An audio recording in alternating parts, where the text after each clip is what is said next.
and I'd like to offer some suggestions on how we can make sure that it doesn't really get here. We are losing forests, fertile soil, biodiversity, and a livable climate. And ultimately, not just quality of life, but our very survival is under threat. These are all indications that we're in overshoot. Now, if you don't know what overshoot is, I'll explain it. Global Footprint Network each year computes the global biocapacity and humankind's ecological footprint on the planet. The biocapacity is the planet's ability to meet our needs sustainably year after year. And our ecological footprint is our impact on the planet, the demands we make so that we have food, lodging, transportation, energy, etc. And overshoot happens if our ecological footprint exceeds the biocapacity of the planet. And this very serious crunching of numbers that Global Footprint Network does goes all the way back to about 1970 or even before. And according to their computations, we passed into overshoot at about 1972. On this graph, that line that you see slowly sloping down to the right is the biocapacity of the planet, their best estimate. And the line that's a little bit more level but rising slowly is our ecological footprint. And so as long as that footprint line is above the biocapacity line, we are in overshoot. Now they compute that, you can see the numbers there, that the biocapacity available per person is about 1.6 global hectares, and the global average footprint is 2.8 global hectares, quite a bit more than the available biocapacity. So what that means is that globally we're demanding nearly twice what the planet can sustainably provide in the long term. Now, being in overshoot damages the life-supporting ecosystems that we depend on, so their capacity to provide for us shrinks year after year. And that's why that biocapacity line on the graph was slowly going down. The Earth's biocapacity gets diminished year after year as long as we stay in overshoot. So not a good idea for us to stay there. Now in the US, we're actually engaged in 5-planet living. And most people around the world aspire to live like we do. But we've got to scale back if we want our kids to have a shot at living decent lives. So we've got to decide how we're going to scale back. Now, the major factors that determine our impact on the planet are consumption and population. Our footprint on the planet is like the area of a rectangle. Consumption times population equals impact.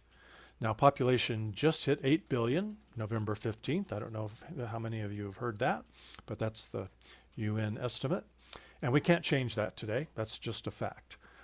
But many are really uncomfortable even talking about whether there are too many of us. So why don't we first see what we need to do in the consumption department to get back to 1-planet living. Maybe we can just ignore the population department. So just doing some rough calculations, the size of the economy is a really good indicator of our level of consumption. So let me take you through the math. We take the global economy is at or near $100 trillion. If we're engaged globally in 2-planet living, we've got to cut that economy in half to get to a sustainable level. So that would be $50 trillion. Now, if we divide that equally among 8 billion people, we end up with $6,250 a piece. What that tells us is that living a sustainable lifestyle, it needs to be a lifestyle that would be supported by a $6,250 annual salary. Now, that number is only good while there's 8 billion of us. If we climb, the population is still climbing. We're adding about 80 million people to the planet every year. So if we climb to 9 or 10 billion, as the UN expects we will do, then that sustainable lifestyle number is going to have to be even smaller. Now, I can't see everybody to even raise your hands, but I'm guessing I wouldn't see very many if I ask you how many of you would volunteer to do that, to reduce your lifestyle to $6,250 today and then keep chipping away at that as we continue adding population. Probably not going to fly. So that tells me that we're really better off pulling on both of the levers that we have available to us to shrink the scale of the human enterprise. We can pull one really, really hard, or we can pull both a little more gently. I'm going to suggest that pulling both a little bit more gently really is the only feasible path forward. But I have to tell you, right now, we're not pulling either of those levers. Well, what's stopping us? What's stopping us is we're addicted to growth. Many believe there's a pot of gold at the end of the growth rainbow. GDP growth is a universal, unquestioned public policy goal. It's unquestioned because we've been hearing fairy tales about the goodness of growth all our lives. We keep drinking that Kool-Aid. Now, we pursue and celebrate population growth largely because it's the easiest way to grow the economy. Just take a look at these headlines.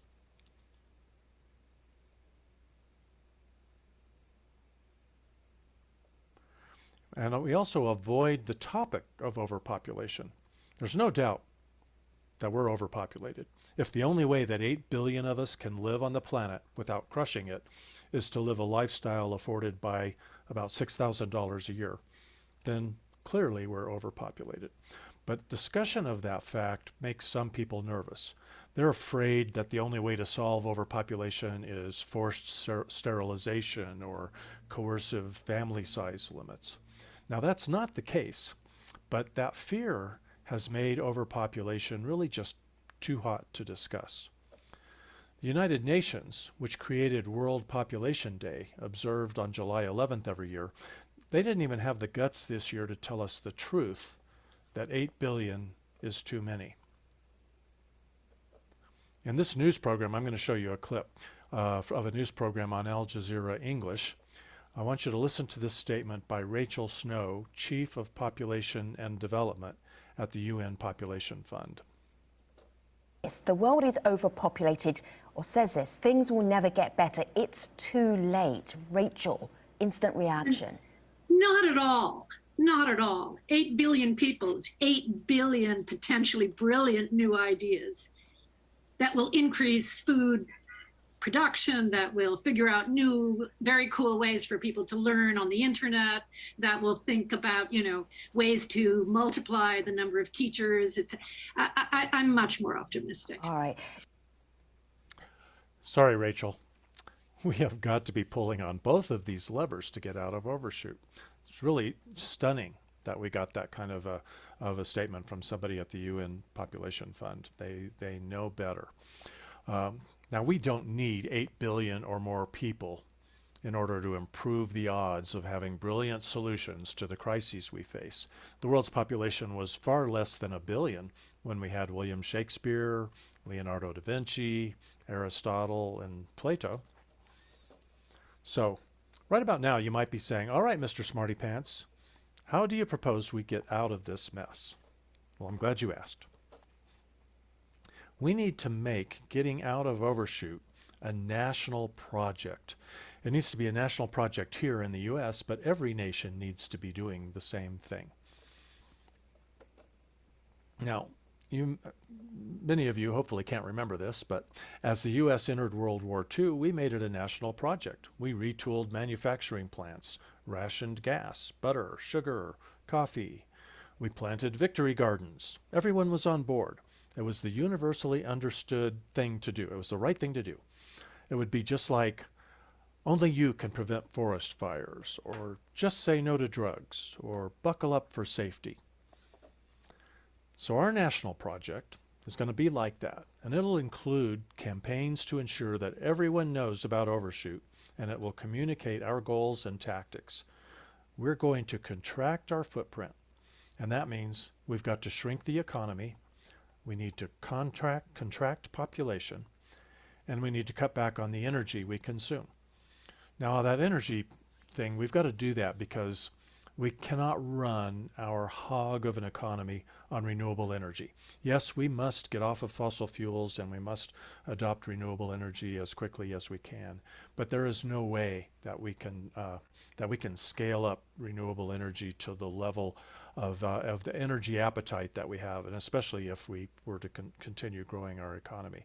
There would just be we would be mining the earth to death, and the waste would overwhelm us. It's just not possible. So let's talk in specifics here. Shrink the economy. Very, very big item. We've got to recognize that GDP growth is not good. We have to use other indicators of economic health. They've been developed. People have been working on that, because I'm not the first person to come up with this idea that GDP growth is not a good measure of economic health. There's measures like the Genuine Progress Indicator, the Thriving Places Index, the Better Life Index, the Happy Planet Index. We're going to make reducing our consumption a national goal.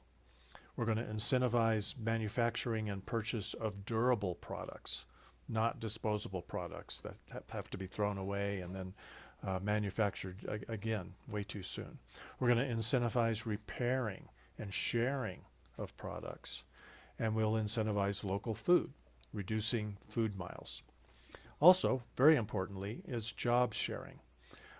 We've had incredible progress over the past over 100 years. The Industrial Revolution, productivity has gotten better and better and better. And we should have been converting those productivity gains into more leisure time. Instead, what we've done is we just kept on working even harder in many cases, so that we have more money to spend, so that we can get on an airplane and fly across the country to go to a wedding or go to a rock concert or a hockey game. We work hard to make enough money that we can have 3 vacation homes in some cases, or a private jet. And just imagine if we had converted those productivity gains into just taking time to take it easy, we would have more time for, making love, reading books, going to school, exercising, doing a lot of things that are really higher quality of life, but are a lot easier on the planet. So if we're gonna shrink the economy and we don't want people to lose jobs, we want everyone to have a job. Then the thing to do is for all of us to say, okay, it's time now for us to turn those productivity gains into leisure time. We're going to work half time. Somebody else can do half my job, and twice as many people can be employed. We need to live. Hopefully, we're not going to all have to live on $6,250 a year, but we've got to live on less, because every time you're spending a dollar, you're unfortunately crushing the planet just a little bit.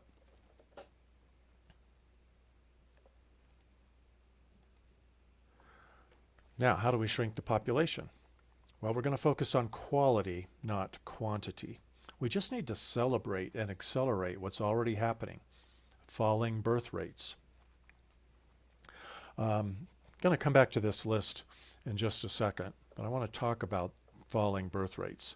They're happening nearly everywhere, and some people have been raising alarms about it, but they're not a crisis. They're actually great news. Consider the benefits of the trend that we're seeing towards smaller families. It means couples are making informed decisions. There are fewer teen pregnancies, fewer unintended pregnancies. Each child gets more of a parent's time and has more resources. Women are finding meaning in their lives beyond motherhood, not just doing what men or society expect them to do. It means access to family planning is improving. And it means population may peak sooner than the UN expects, within decades perhaps. That's critical for quality of life and even survival of the children who are brought into this world. Lower birth rates can have a profound effect surprisingly quickly.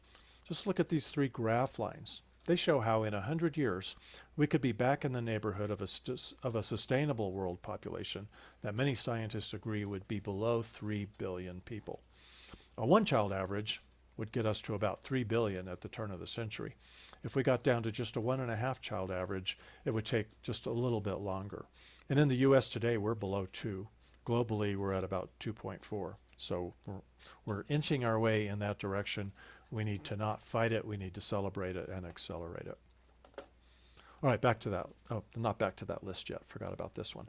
I'm not going to run down this whole list of how and why overpopulation is solvable, but this should assure anyone who's afraid of a few dark chapters in the history of overpopulation concerns that talking about overpopulation and solving this is actually a very beautiful, loving act.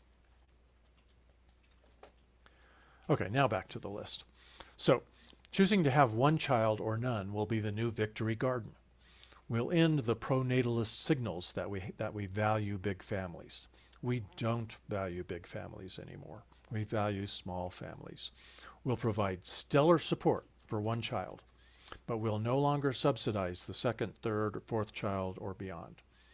We'll make contraception free and easy, and we'll increase our support for family planning, gender equity, and educating women and girls around the world.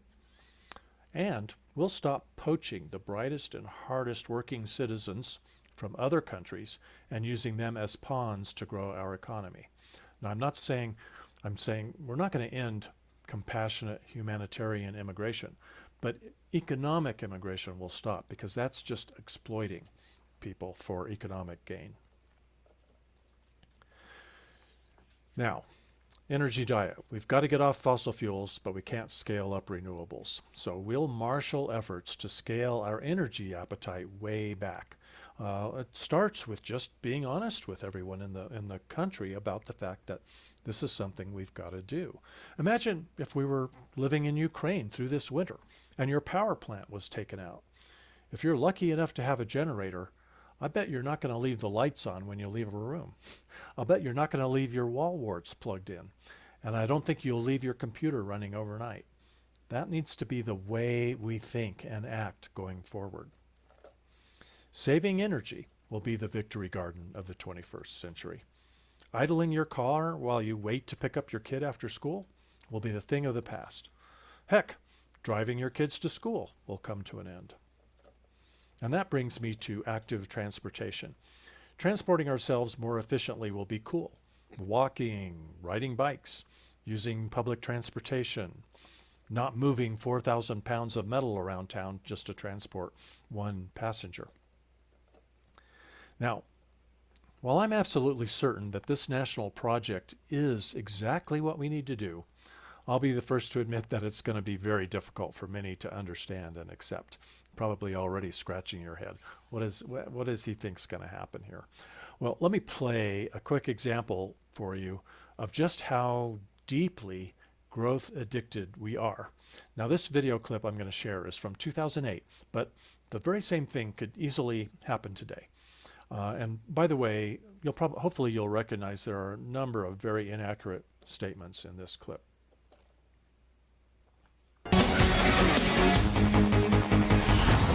Welcome back. I'm Edie Hill. Let's take a look at the big board right now. Live look, the Dow Jones Industrial Average going up, 130 points up to 12,572. Now, this comes on the heels of yesterday's half-point rate cut, which came just a week after a rare inter-meeting rate cut. So why all the action? Because of fears the economy is slowing and recession could be nearing, which is what makes the statement from former President Bill Clinton so puzzling. During a speech on global warming, he said, we just have to slow down our economy and cut back our greenhouse gas emissions because we got to save the planet for our grandchildren. Now, in all fairness, this was just one part of his speech, but what would the results of slowing down the economy be? Joining us now is Charles Payne, CEO of Wall Street Strategies and a panelist on the cost of freedom. You know, I was baffled by this because when it seems Democrats and Republicans have finally united on one thing, and that is that our economy is slowing and we need to kick it into gear, Bill Clinton comes out and says, no, we need to slow it. It's really so baffling. And also considering that the big thing about his whole term as president was that the economy was gangbusters. You know, Which is a tad ironic. It is a tad ironic that, you know what, we had this, we had an attitude in this country, and it started at the White House, that we're going to party like Prince's 1999, and we did. Consequently, of course, we had a hangover and a recession and other things. But the bottom line, though, is at a time when we actually need some sort of a spark in our economy, it's so incredible that, and anyone would suggest to slow down. Well, maybe he learned something from what happened during his presidency. He does refer to other countries in other statements. He refers to other countries and makes a comparison between the countries that have the highest productivity or the fastest growth and the least amount of pollution. But that doesn't jive. Listen, the fastest growing country in the world is China. Without a doubt, one of the fastest growing economies in the history of mankind, the greatest polluter in the history of mankind. India is going crazy, but look at India. It's overpopulated, and they don't have really a great energy policy. Russia has no energy policy. Brazil, I mean, you can go down the line. If you took the top 5, top 10 greatest growing nations in the world right now, they're not doing anything in terms of holding back or trying to, limit greenhouse gases. Okay, in defense of his statement, is there some truth to what he's saying? Because I've always heard people say, you don't want the economy growing too fast. You want slow, steady growth. So doesn't that make a bit of sense? Well, that part makes a bit of sense, but the business moves in cycles. It's almost impossible to get away from the so-called business cycle. At the end of the day, as far as this is concerned, you let the free markets handle it. He talked about our grandchildren. Well, guess what? Our grandchildren will find ways of making money off of this, of finding, new alternative energies, of improving technology. So this so-called problem will actually become an incredible opportunity, as it has throughout with capitalism, the way capitalism works, if there is a problem, then, there will be a financial solution. Yeah, we find a way to fix it and charge for it. Absolutely. Now, President Clinton made the link between slowing the economy and basically saving the environment, decreasing global warming. What does that mean? What would you have to do? It sounds like it would be big ticket items, people not driving, things like that. Yeah, I mean, what a lot of folks, particularly the Greens, would like to do is really make it prohibitive to drive. In other words, put a tax on it. The way they tax cigarettes in New York City, I mean, you really have to be a cigarette junkie to buy cigarettes in New York City, because if someone bought 2 packs a day, it costs them up to $5,000 to $7,000 a year. The same thing with gasoline, to make it even maybe to the point where we'd be afraid to turn our lights on in our own homes because it would cost so much. And, that sort of controlling behavior is outrageous. It's almost socialist to a certain extent. So from your economic background, you take a look at a statement like this, and what would you say? Yes or no? I just say he's pandering to the left. He's pandering also to countries outside of America who also have a serious responsibility. But, he makes a lot of money from speaking outside of America. Maybe that's why he's doing it. He's not speaking to Americans because we are doing a lot of things in this country right now. You know what the bottom line is? It's going to take 10 to 20 years to transition off of oil. We know it. In the meantime, if we wanted to really be helpful, we can take advantage of our own resources. We don't talk about that. We don't want to drill off the coast of California. We don't want to drill in. Dirty words you're getting into. Don't mention Anwar. Yeah, we don't want to do any this of these. This is cable, but we don't want to do any of these things that can make the transition less expensive for us. Yeah. So you know what? We have to live with the consequences. Well, but I do have a lot of faith in the markets finding a solution to this without us all having to make less money. True, and I have a lot of faith in people learning how to conserve on their own and, do more with less. Absolutely. Turn off your lights. Don't waste gas. Preparing for this, I kept looking for a place to cut that shorter, but every minute there was just something else that was either funny as could be or tragically comic. They were just so baffled and completely the whole concept of really what we need to do in order to guarantee decent lives for our kids and their kids is just completely foreign to them. Now, so far, I've shared my public policy prescriptions for recovery from growth addiction, but there are plenty of individual actions that we can take too. And this list is a good starting point. Individual action can actually be powerful. If 100 million people ride their bicycle to work tomorrow, that multiplies out to a lot of gas not burned and a lot of carbon dioxide not added to the atmosphere. You can simplify your own life. You can set an example for others. You can hang out with people who reinforce these decisions. Transition towns is a really great example. You might look and see if there's a transition town in your community. You can pressure local officials to get growth out of their strategic plan and stop subsidizing growth. You can pressure state officials to stop economic development programs designed to grow the state's economy by recruiting companies and people. That's it. It's the end of the road for infinite growth. The era of more is over. We're living through the end of growth, but our culture just hasn't caught up. So we need to put a lot of effort into overcoming the inertia that keeps us addicted to growth. Now, I'm really happy to entertain questions. While we're going to get set for Q&A, I want to invite you to listen to the Growth Busters podcast. Sharing episodes of this podcast with friends, family, colleagues, journalists, and elected officials can help us begin to alert the world to overshoot. So if you have any questions, I invite you to post them in the chat, and then I will, if you like, unmute you and you can speak your question, or just post something in the chat saying unmute me, I will speak it, or we could do the raising hands thing. Hey. Great. And I want to just mention lastly, the last thing that you can do is you can view my documentary, Growth Busters, Hooked on Growth, free on YouTube, and that makes it easy to share with others too. And while we're having this good conversation that I'm looking forward to, I'll paste some links in the chat to help you follow that work. Thanks a lot. Yeah. Okay. So I think, yeah, good. Should we start with, I think Roseanne has a question.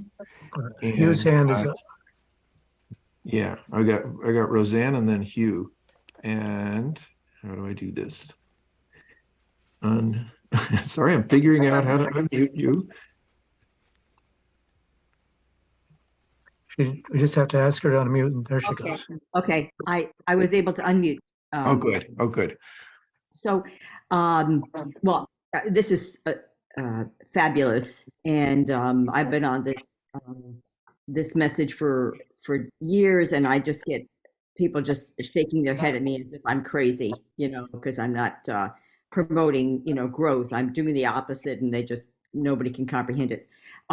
So my question is, at a local level, which I can work at, what can we, I've been writing things, but any suggestions how to twist, how to get this message out and try to get people to pay attention? Well, it's definitely tricky.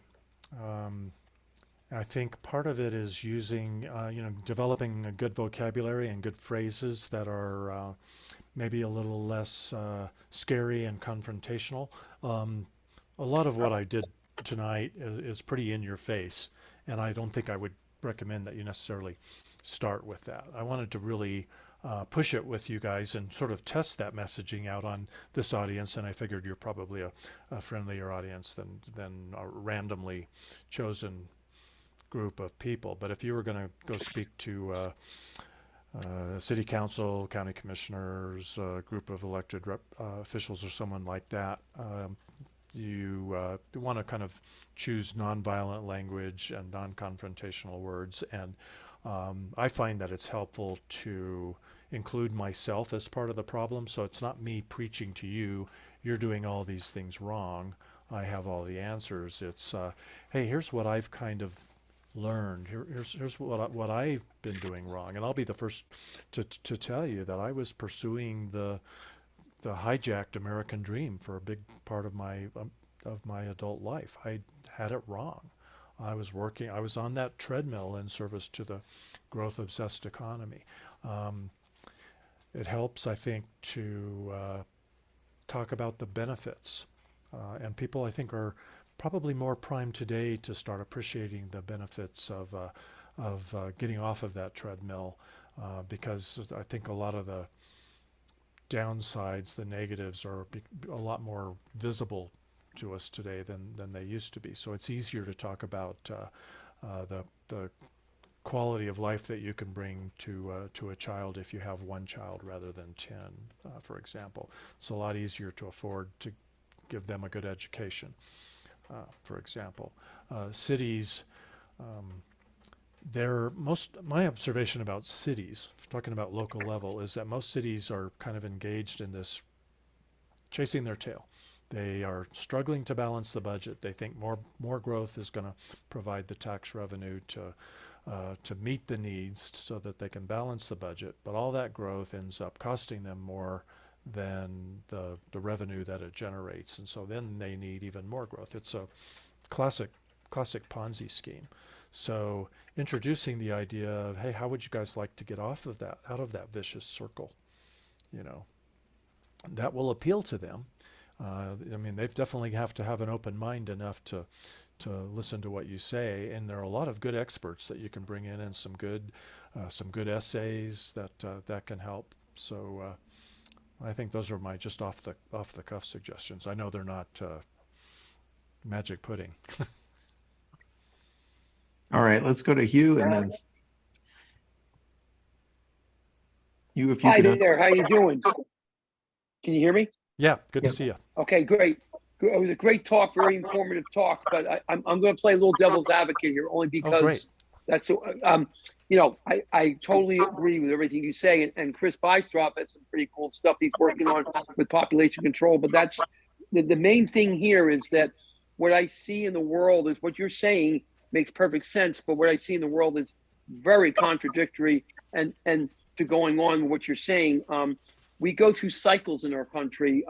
We go through the blue and the red waves and all that. We narrowly averted a red wave this midterm, but that's only because Republicans overturned Roe, which of course allows women's bodies to be. It's not their decision making, and it actually puts a hamper on population control. The whole thing with abortion, and and then also we have the House is now being bought. The Republicans have gained back the House. So I guess what I'm trying to say is that it just seems like, I mean, even some Democrats don't.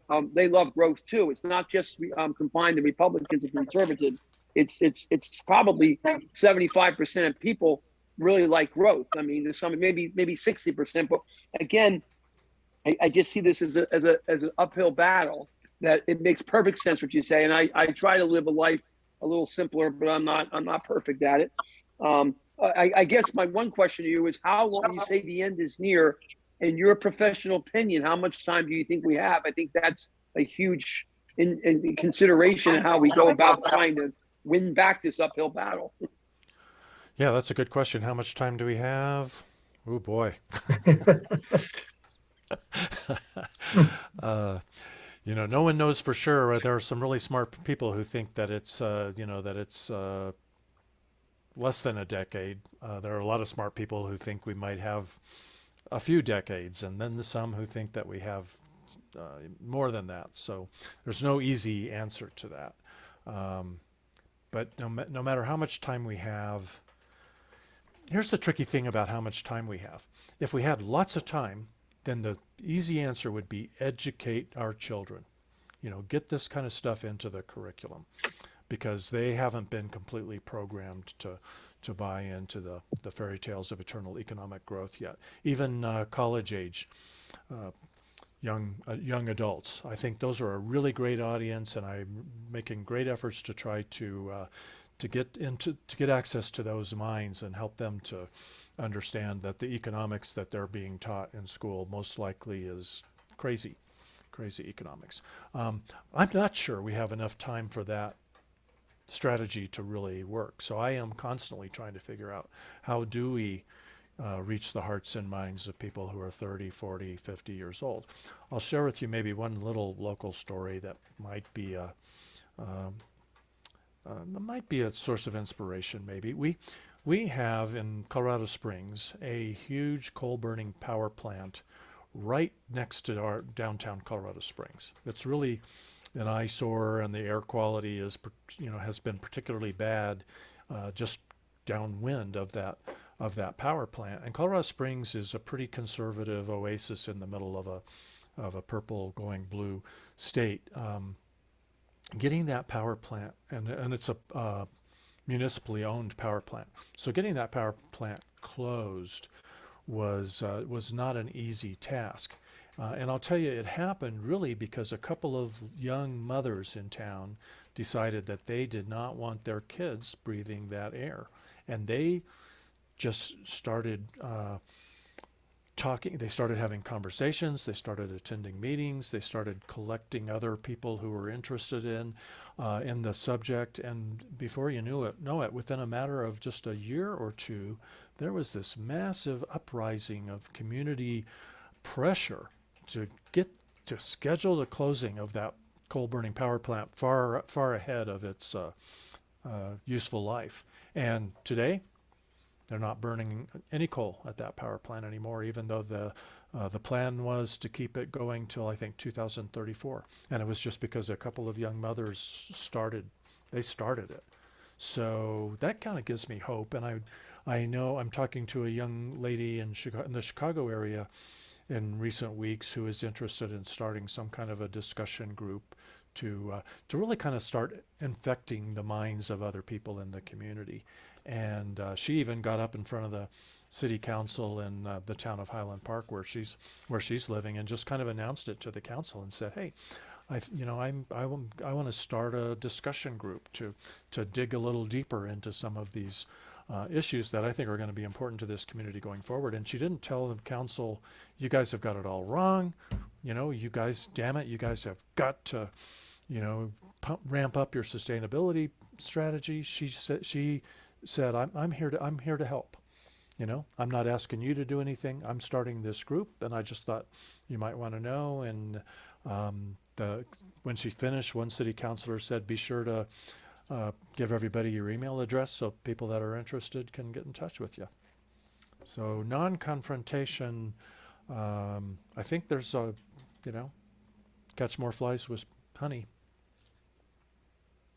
All right, let's go to Sam. Well, I'm certainly very pro shrinking population and issues of living more simply. But as a minister of a congregation that has about a $500,000 budget, for me to think about shrinking our congregational budget is pretty challenging thing, because I'm thinking about asking my employees to take pay cuts, to decrease their consumption and give them less money.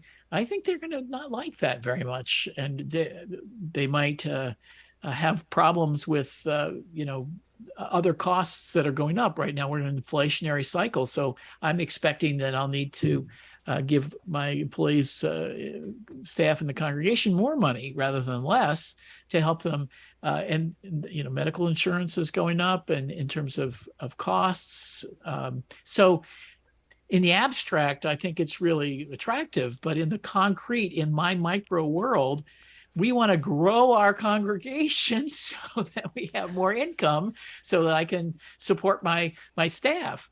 And so I think that's the kind of the practical situation I think it's a difficult one to deal with. Another issue has to do with, yes, shrinking the economy would be wonderful, but that probably means a lot of people are going to lose their jobs. And I like the idea of job sharing, but if you can't afford to live on the salaries that you can make, people aren't going to be very satisfied. So I think that it's you're trying to address this on a micro level is difficult when the macro parts are impinging. So I just wanted to throw that in. I'm glad you did, because that's just really germane to the whole conversation. And it makes me want to gather the congregation for a fireside chat, and say, "Hey, listen, I know this is going to be challenging, but you know what? Wouldn't you rather your kids be alive in 20 years than dead?" David Brower, who founded the Sierra Club, one of his great lines was, "There are no jobs on a dead planet." And it is that serious, and you realize that, and yet you're right. The paradigm that we're stuck in is so hard to get out of. So I don't have I know you didn't expect an easy answer to that, but we've got to find a way. This is like, the people in Ukraine, who are trying to figure out how to survive this winter, they, their priorities are completely different. They're not worried about whether they're going to be able to afford a cup of coffee at Starbucks next week. They're worried about whether they're going to be alive. In that context, they're in a survival mode. And so they're willing to make the sacrifices because they don't want to become overrun by Russians. Yeah. But again, I'm going to that's going to be a harder argument to make to my staff. We're going to shrink your salary this year so that we can, save people 100 years from now, or 20, 50 years from now. And yeah, But it might be tough. 10 years. It might even be 10 Might be years. 10 years. Yeah, I don't know. But yeah, it's tough. I think we're in survival mode today, but it's just too invisible to us. Life, we just have too many distractions to fake us out and make us think that everything's pretty decent. Okay, I'm just going to mention the other lever, and then I'm going to move on to Chuck, and then we have two comments. Let's not forget the other lever is population, and there has been some progress in decreasing population size. So it's not all about shrinking salaries, and if the child-free movement is a good example of a social movement that is really acting on that other lever on that population lever. But it's so getting people to want to shrink the economy or shrink consumption is challenging. It's challenging as hell. So you would think people would be a lot more willing and interested in talking about the population lever. You would think. And yet, man, that is still a really tough subject to get into the conversation. I don't understand that. I believe it's changing. I think we that talk about population more than anybody else understand exponential growth and how it starts slowly, and then it's slowly, and then it builds up and it goes fast. And I have the feeling the conversation about population was in a low rumble for a long time, and it's growing. It's that's just my hope. But I see it happening kind of on Twitter. I know you want to go to the next question, but Sam, I had a quick thought, if you don't mind, in dealing with, because I think the congregation is really a neat little case study. We could do a trial run, and one thing that would be maybe helpful to them, probably wouldn't get you over the hump completely, but it would be a perfect example of exactly what needs to be happening and replicated around the world is sitting down with members of your congregation and figuring out, okay, how do we have good lives without getting continuing to get raises and staying on that treadmill? What can we do? And at a congregational level, there are a lot of things you can do to save each other money and cut expenses. I'm thinking of, let's see, you guys probably get a fair amount of snow in the winter, right? Yep. Okay. Yes. Every family doesn't need to have their own snow blower. There could be one snow blower for 6 or 10 houses. Every family doesn't have to have its own lawnmower. So there's all kinds of ways of putting together co-ops and sharing and having monthly or annual exchanges of services. Hey, Joe Smith over here is really good handyman, so instead of you needing a raise so that you can hire somebody to help you remodel your kitchen, maybe you can help him with his computer issues and he can help you with your remodel. Those are the kind of things, much more cooperative economy. That's the survivable future. Okay, we have a couple of comments in the chat. I'll just read them. Roseanne says, are you aware of UVM Professor John Erickson's new book, Progress Illusion, Reclaiming Our Future from the Fairy Tale of Economics? He advocates for a new economic model called ecological economics. I've heard about it. I've requested a copy of it, but I haven't had a chance to preview it yet, but pretty excited about that. And Mike from Boston says, Rev Sam, you can get a bigger piece of the pie because you are better, but don't expand the pie. It needs to shrink.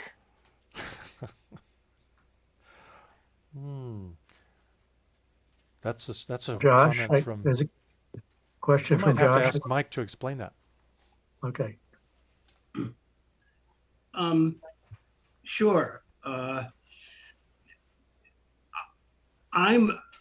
I believe that we've got many groups, companies, as well as NGOs, including churches, that would like to get bigger. And I don't think there's anything wrong with that. I don't think that a company that can provide more value for the dollar or a better quality, or that a church that can do the same shouldn't be able to expand. I don't think there's anything wrong with that. Our problem isn't how many people are Unitarians or how many people buy from Amazon. Our problem is the total number of people, and that's the size of the pie. Okay. So I think you can have your cake and eat it too. We needed you to explain that because if you could misinterpret that on an individual level.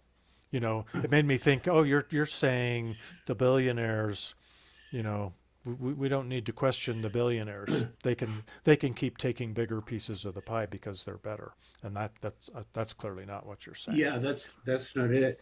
A couple other points I'd like to make. You know, Reverend Sam, I have given similar talks to what Dave is doing right now to at least a dozen UU congregations.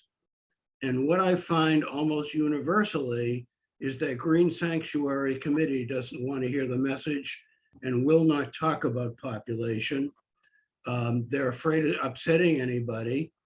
And we've had conversations with the UUA, and they're no help at all. They endorse that view. The Unitarian Church and individual churches are, to be frank, a part of the problem. And the other thing I do want to mention that's related, and this may address something that Hugh said, is that in addressing people that are generally progressives, and that certainly includes members of the UU Church, what I'm finding is tremendous numbers of people already see that growth is a problem. I don't have to convince them that growth is a problem.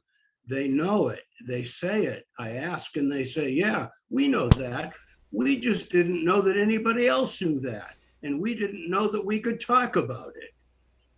And I think that's really optimistic, you know, that a tremendous number of people see the problem, but don't feel that they can spread awareness. That's true. That's quite a mystery. It's been how it's been for me for a long time too. Let's go to Josh. Hi, to make sure, can you hear me okay? Yep. So one of the first things that Dave said, and sorry, I'm on audio only. I hope that's okay. Dave started talking about fairy tales that we've heard about growth. And I think a lot of people here, definitely this is a big challenging road ahead that Dave has described. I've been working on sustainability and leading others to live sustainably, which means in order for me to be credible and speak with integrity, I have to live as sustainably as I can myself. So on this 10-year journey, I've reduced tremendously.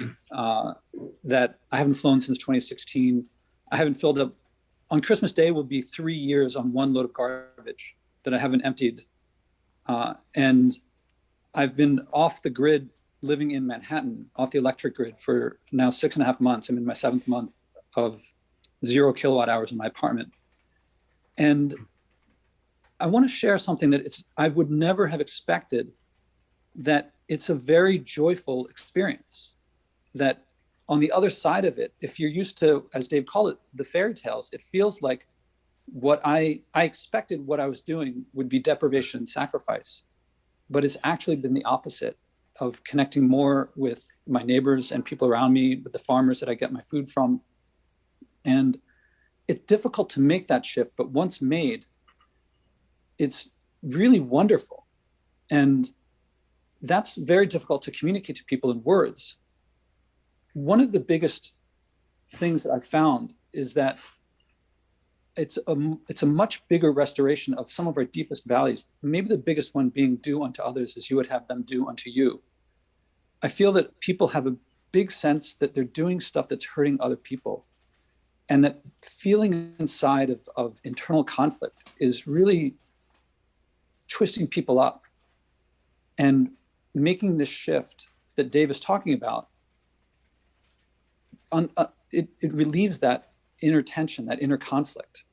And so I wanted to put out there that there's a very positive thing on the other side of it that I think it only comes through experience, but it's very powerful and positive. Hey, thanks for those comments, Josh. And I'm going to say it because you didn't. Josh hosts a really cool podcast called This Sustainable Life. A+ award for great podcast title. It's almost as good as the Growth Busters podcast. We've both been guests on each other's podcasts. And I see some responses from Sam in the chat. Do you want me to read those, or you could read it in the chat, I suppose?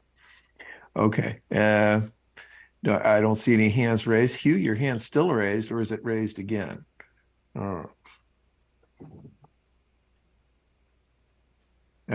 Chuck? Yeah, I did have my hand raised. Unfortunately, one of the disadvantages of being a host is you can't raise your hand. Yeah. Oh.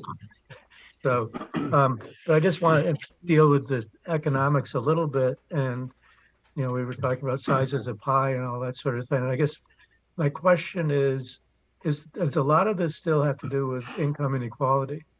I mean, the fact that the idea of people job sharing and so on, and, could we more equally balance out the revenue or the income that people have to the point where everybody could live comfortably on significantly less money if everybody was much more even in terms of the playing field? Glad you asked that question, because that certainly comes up.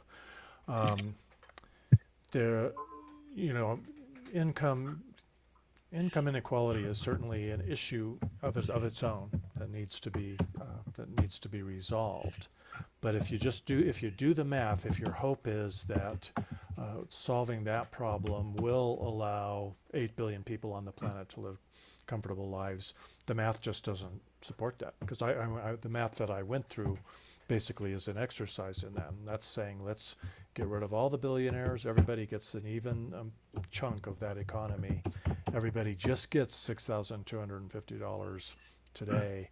And that's not quite comfortable. So it's a part of the equation, but it doesn't make the rest of it easy. So since nobody's asking a question, I will, or paint a scenario. So Dave, you said you have to pull on both levers, but we've been talking a lot about decreasing consumption. And but what if you pulled enough on the population lever, wouldn't you get down to a point where you didn't really have to decrease consumption? I'm wondering if that would seem like an attractive option to people. You don't have to, and this is reminding me of a book that I just bought and I've been reading. It's called Decline to Abundance. It's talking about the actual trend of birth rates going down dramatically and going down worldwide, perhaps leading to a point where the amount of stuff that we produce and consume could go up on a per capita basis.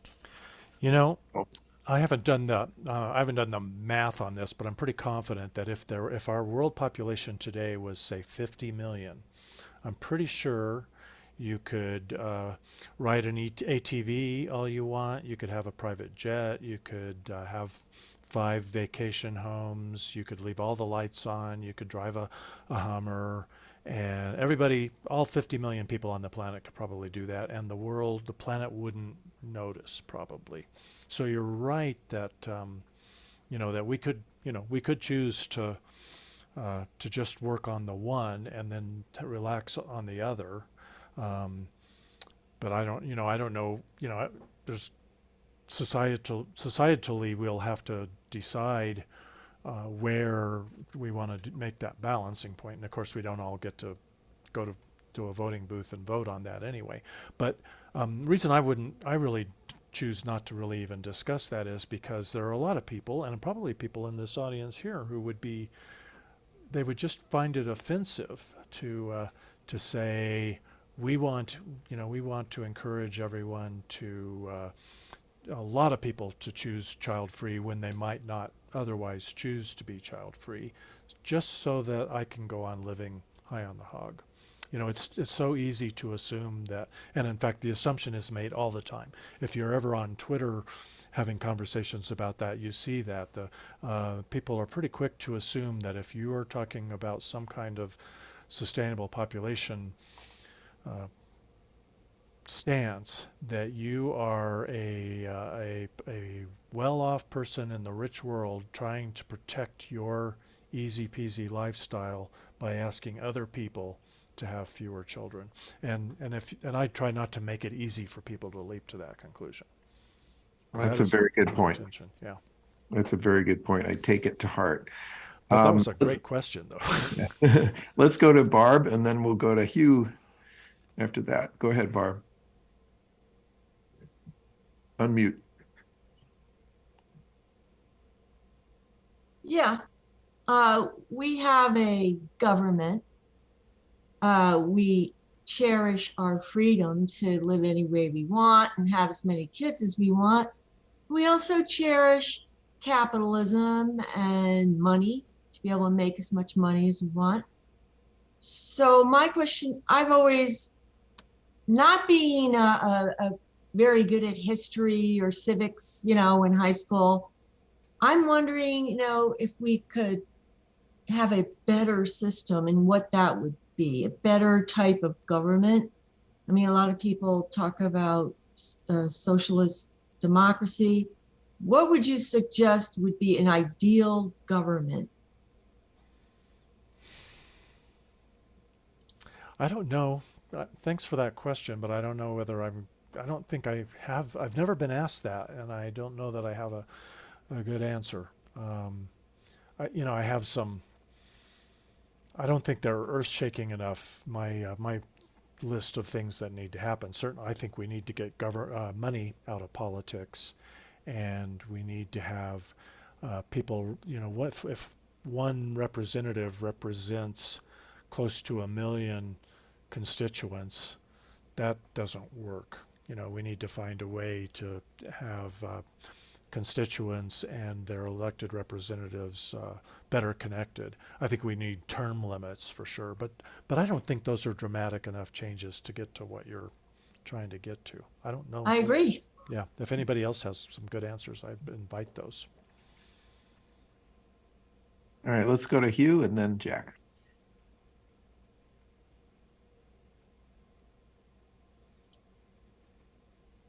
There he is. Okay, here I am. Let me see if I get my video on. But anyway, the comment's more of a comment. Was it Bernie Sanders said that 5% of the population, or I forget the exact number he used, but 5% of the population owns like 95% of the economy in this country, or something. It's some extremely lopsided ratio.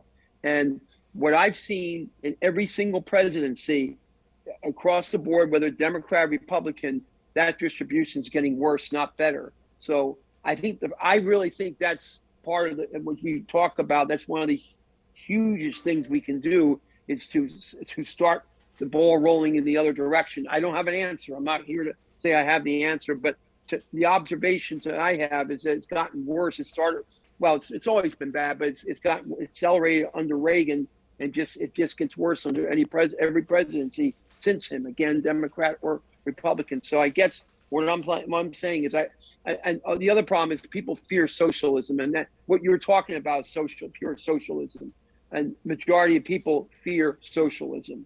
So I mean, they don't understand it, and even if they do, they fear it. So I guess my concern is, I really think that this is something that it's going to take a long time to really. I'm wondering if the population control idea that I know Chris is working on research for that is almost a better way to go about it. The distribution of wealth, it's totally off the chart, and I don't see that changing anytime soon. I hope I'm wrong, but it will probably take some massive crises to change that. That's what I'm trying to get, some massive crises, whether it's weather or war, something something really big to change it. I people may not agree with me, but that's the way I see it. And, I think your observations are pretty much on. But don't you get a little bit of hope? The public conversation now about this crazy lopsided economy where so few people own so much of the wealth. You know, it seems to me like we might be sneaking up on a tipping point. You know, that it wouldn't be nearly as far-fetched an idea. You know, where people talk about a billionaire tax and all that. It's in the conversation, and even some of our elected representatives bring that kind of thing up, whereas 10 or 20 years ago you wouldn't have heard that. So I'm hopeful. I agree. And I think this midterms, though what didn't come out exactly how I wanted, did show some hope, because we didn't get, usually in the first presidency, in the first term of a presidency who doesn't have very good approval ratings, you get a huge red wave of the opposite party, and we didn't get that. So and I think there were more millennials out voting than we've seen recently, and that's huge, because the millennials and the Zers are going to own it. I mean, they're the ones that are going to change the world at this point, in my opinion, because they're actually now, I read there's more millennials now than there are baby boomers. Baby boomers are starting to die off. So I think millennials are going to really become the rulers of our generation, or of our times. And I think we need to have, and I'm glad to see that they're out voting more. So there is hope. I agree with you. There is the question is it fast enough? Well, time will tell, I guess. Well, it'll be fast enough to change things around quickly enough. But there is hope. Always hope, as long as you're alive. Yeah, Thanks. and you know, I've had a lot of conversations with smart people who really think that we're, you know, really on the verge of civilizational collapse. We could be. And I ask them, I say, well, then why are you even having this conversation with me? Why aren't you fishing or skiing or taking a nap or mixing a batch of margaritas? And, watching Netflix. The best answer I've gotten is, well, you got to live with integrity, you know, and that wouldn't be a life of integrity. So we've got to, you know, and that's, I mean, even same here. I can't sit here and tell you that I'm, you know, have high hopes for the future of human civilization, but I gotta give it my best shot, and I would really be letting my 2 kids down if I wasn't fighting every last minute till I don't have another breath left in me. All right, let's go to Jack. Hey, Jack. Good to see you. Uh-oh. Can you unmute?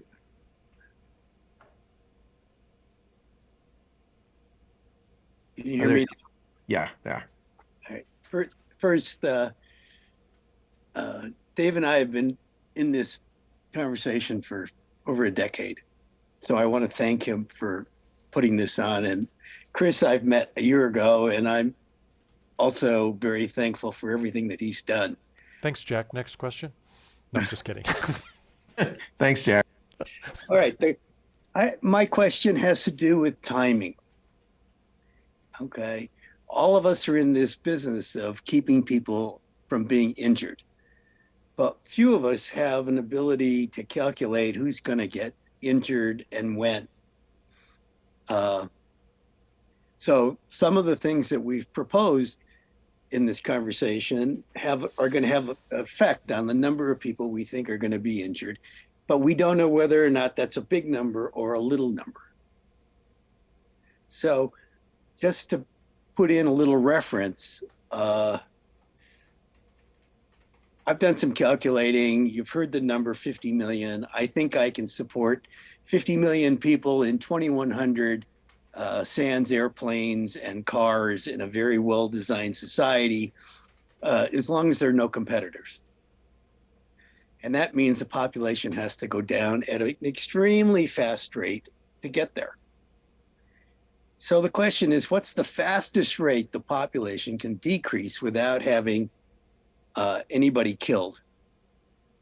And the answer is, if we have absolutely no children at all, the entire 8 billion in 80 years will die of old age. So we can get down to a very small number, but we have to have almost no kids to do it. The question is, people don't realize we have to get down there. And if they did realize it, they don't realize it means having almost no children. And the argument about who consumes what is a moot point, because 50 million is less than 0.5%. So if we ever got down to 50 million, Dave's exactly right. that 50 million would not damage the environment. In fact, it would take about 2% of the land area to support the 50 million on the surface of the earth, the entire population. So the constraint is not the environment. If we ever got our population down to where we could support it and be healthy and happy and live great lives, that community would produce almost no load on the environment. So I'm just putting a stake in the ground saying, are we doing the calculations? Do we have a view of who's going to get injured and when? Do we recognize which behaviors will actually build a civilization that won't injure people on the face of the earth? I mean, these are exactly the same calculations that were made when they designed the space station. They said, we're going to have so much water, we're going to have so much oxygen, we're going to have mechanisms for taking CO2 out of the atmosphere in the space station. And they ran the numbers over and over again until they figured out they could support 3 people. And as the space station got bigger, I think it got up to 8 people. But they knew that if they had a really big number on the space station, that it would begin deteriorating very rapidly. And we should be able to put this, part of this conversation ought to be, where do we have to go? How fast do we have to go there if we don't want a huge number of people injured? So that's my contribution to this. That's great, thanks. If you don't mind, I'd like to respond to that. Jack is a really brilliant engineer and a student of human behavior, and he teed me up to offer something that I think you might find interesting. One is, if Jack, well, first of all, Joe Biden, his platform and his policy proposals to, let's just say, about climate change were too drastic for the Republican Party. They weren't anywhere near enough for the most progressive and I would say the most realistic and knowledgeable people about what we really need to do. And he just, a little more than squeaked by into the presidency. If Jack Alpert here were to run for president in 2 years, and this was his platform, is we need everybody to basically not have kids for a good chunk of time, he might get 6 votes. He might get 100 votes. If I were to run in 2 years with my policy proposals, how many of you think I would have a chance of winning?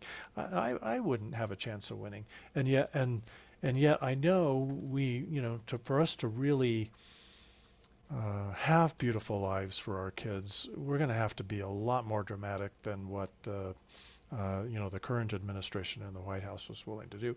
But the trick is, I think, the reason I don't go around preaching what Jack says is because I don't want to preach to a congregation of 6. I want to educate more people.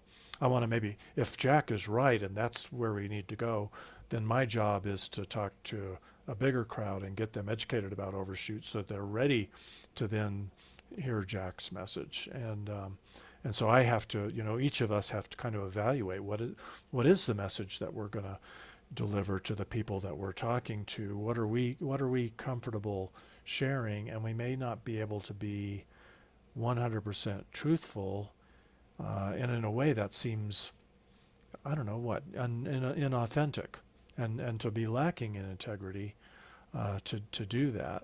I struggle with that, and I'm really playing with the idea of maybe just kind of shooting the moon and being a whole lot more honest and seeing if maybe that doesn't at least give me a bigger microphone and more chance to talk to people, because wow, this guy's crazy, like Michael Moore. Michael Moore gets on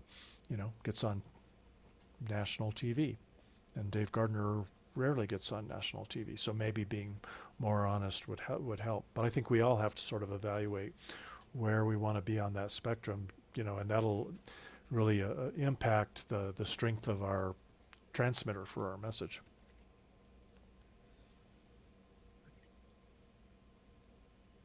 Well, I think that was, it's been an hour and 18 minutes, and I feel like we're just getting warmed up. A lot of good issues. I point you to the chat where Mike has added Do you want to say any more about that, Mike?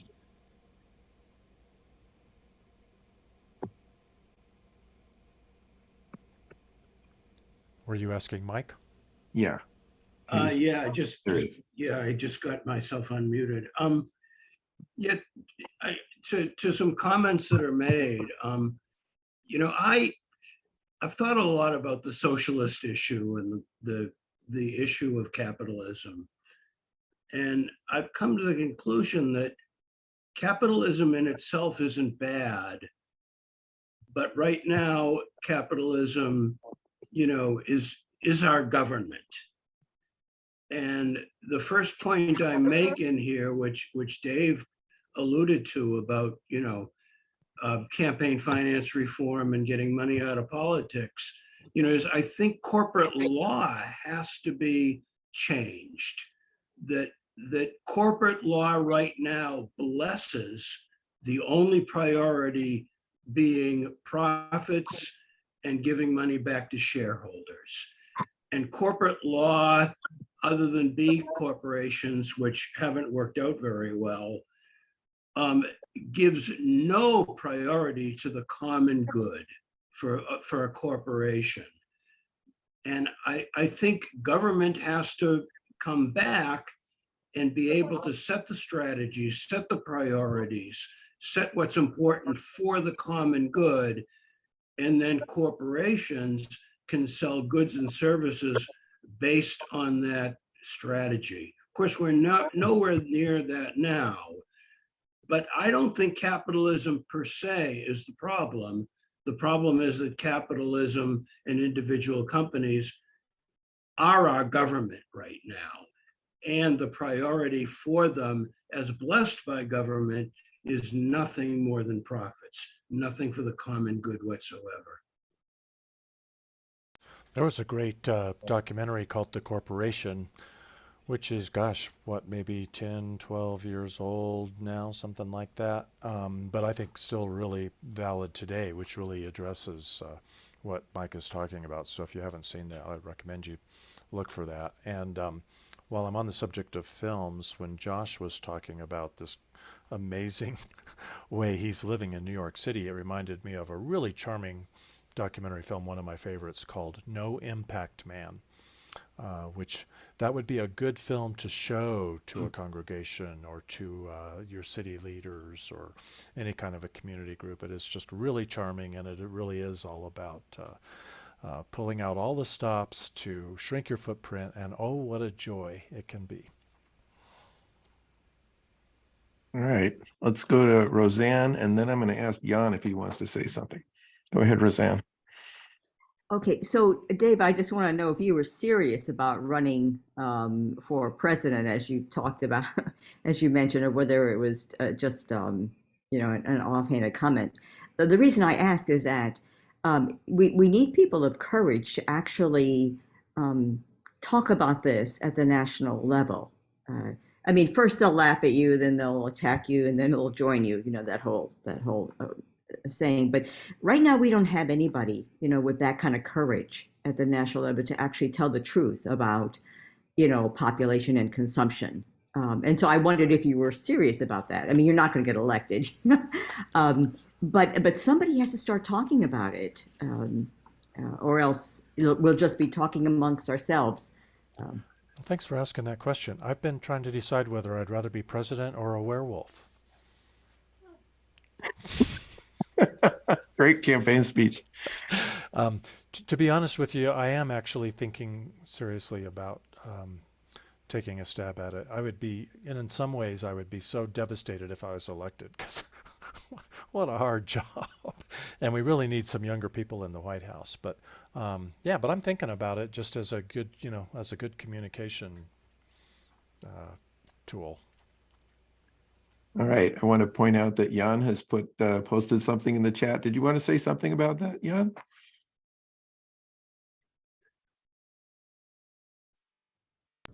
You have to. There you go. Yeah. Okay. Well, something bothers me a little bit. I don't know if bother is the right word, but when I was in Paris, in the suburbs, there are people dying in the streets and fighting for their lives. They don't want to hear a message about stopping doing anything about population or stopping anything or stopping consuming. They're simply surviving. How can we reach those people?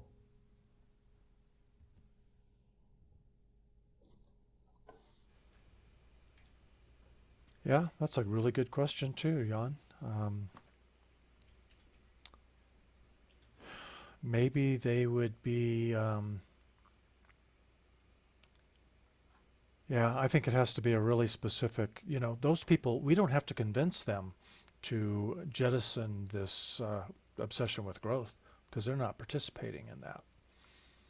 So we do not need to, we don't have a persuasion challenge with them. We have other challenges in order to help them have good lives and have their needs met. And everything we would be trying to do would lend itself toward improving their lives. But persuading them of that might be difficult, and I don't think that's I don't think that's necessary. Maybe I don't mean to be discounting them. Anybody else have any good thoughts on that?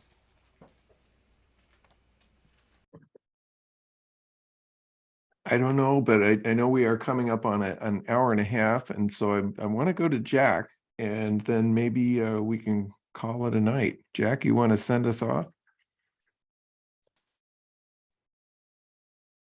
Of course, you can always answer. Oh, please unmute first.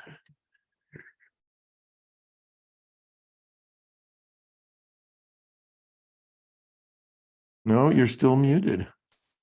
I hit ask to unmute. Try again. Not working. I'm host. I should be able to do it. I'll tell you what, just in case he doesn't manage to unmute, you can see the website as part of his name identification. And I think this guy's, done a lot of thinking and created some interesting videos that would definitely are thought-provoking. All right. Okay. I'm unmuted. I'd like to go back to Mike's statement about capitalism. And there's a bug in capitalism, and the bug is that private property belongs to individuals in the present generation, and they can completely discount any injuries that occur after they cut the trees down on the land that they bought. Okay, so in this movie that I made, and you can see it in the chat, Non-Injury Producing Civilization, this 50 million people live in cities where all the private property belongs to the next 100 generations. And the current people who are living are only leasers. They can lease it from this group that represents the next 100 generations, which means the 100 generations won't lease anything to the present community if they can't return it in the shape that they leased it, sort of like leasing an apartment. And so the reason I bring it up is because it's a really big change, and it sounds like it's impossible to implement.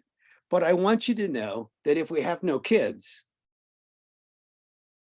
that the people who live in these special cities are not the 8 billion people that died of old age. And as the people die of old age, their property goes back into the natural state. It doesn't go to the 50 million people who live in the cities. People in the cities end up being leasers. Okay, still human beings doing the leasing, but they're representing 100 generations. They wouldn't lease you fossil fuels because if you burned them, you couldn't return them at the end of the lease. And so they're making decisions that essentially force viability of this future design. So there's nothing wrong with capitalism. It exists in the 50 million, in the world of 50 million, but capitalism lives inside of leasing mass from a community that has a view of the next 100 generations. Anyway, you can see this in this little video if you want to see it. But there's a huge amount of work that's gone on at Skill to actually design a non-injury producing civilization. And this is why Dave and I have been friends for over a decade, because I've got this thing that's impossible to implement. That's a good idea. And he's got great ideas on how to present the existing problem so that they will even think about making the changes to our civilization that are required to make it viable and sustainable. Thanks.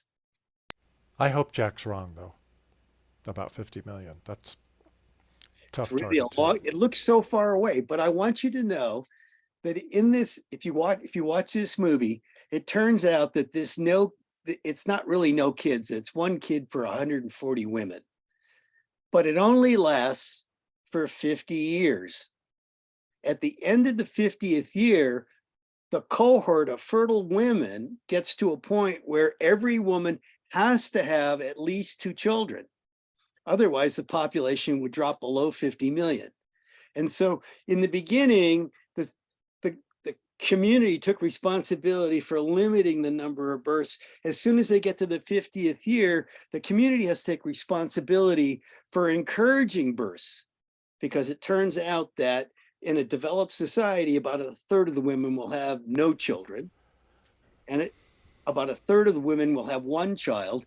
And if you take those 3 extra children that weren't born and drop it on the third, every woman in the third has to have 5 children. It's a good thing Jack's already married, because I just don't think you're going to be very popular with the women. Well, it depends. The women that are present in a civilization, they're not going to be, what happens is, in this civilization, and it's laid out in this little video, the group taxes everybody, and the money goes to encouraging women to have enough kids that all of the birth permits are used, and the birth permits are equal to the number of deaths.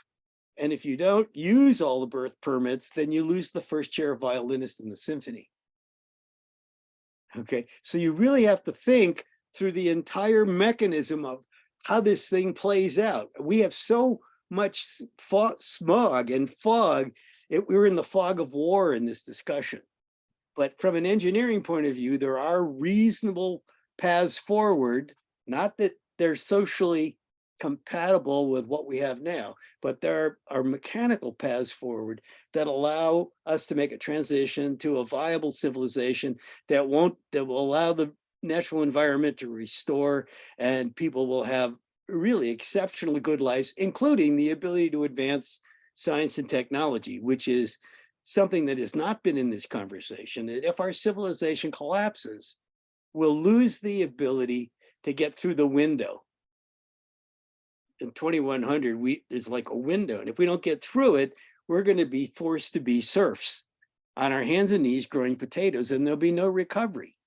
So when does a kid in K through 12 figure out that if we don't do things differently than our parents in Washington are doing, they're going to be serfs or dead or eaten?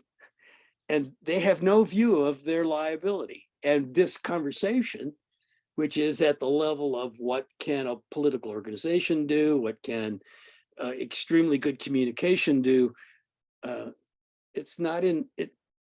They ought to be able to recognize the blah, blah, blah part.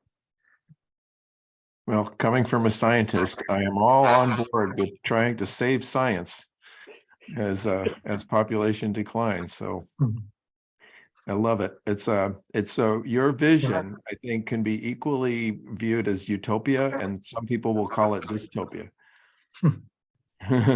Well, it's dystopia because it blows up the fog and smog that we live in. It says, hey, we're not really talking about reality.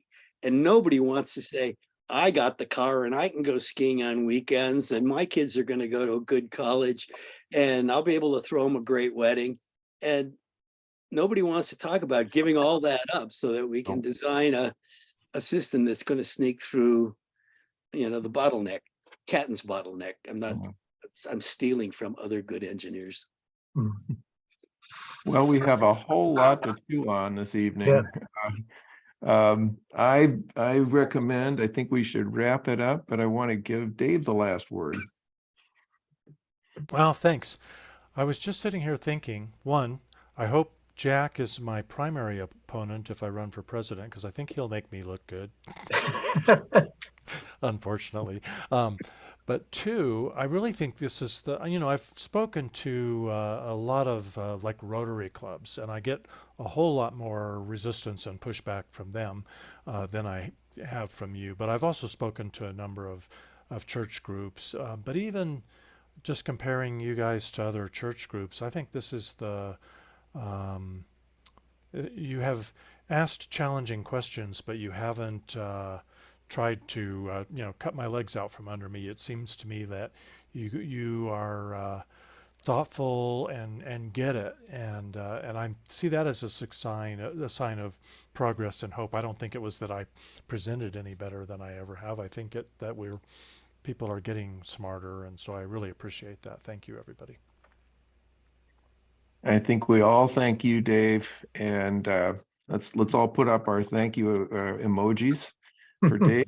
And I urge you to tune in next month, and we will have, I believe, we'll have Paul Tonko or somebody from Paul Tonko's office coming. Well, we're waiting to see what happens with the IRA in terms of individual subsidies and all that sort of thing. And once we get that information, then we'll have somebody from Paul Tonko's office. And I think the other thing this has sort of inspired me, and Chris, you and I can talk about this, is for our service. We do a service every year for the congregation, and I think this should be our service for April 16th. This whole idea. Okay. So we're going to work on that. We'll discuss that in committee. Yep. Okay. Well, thank you all. Thanks everyone for coming. Yeah. So signing off. Yeah.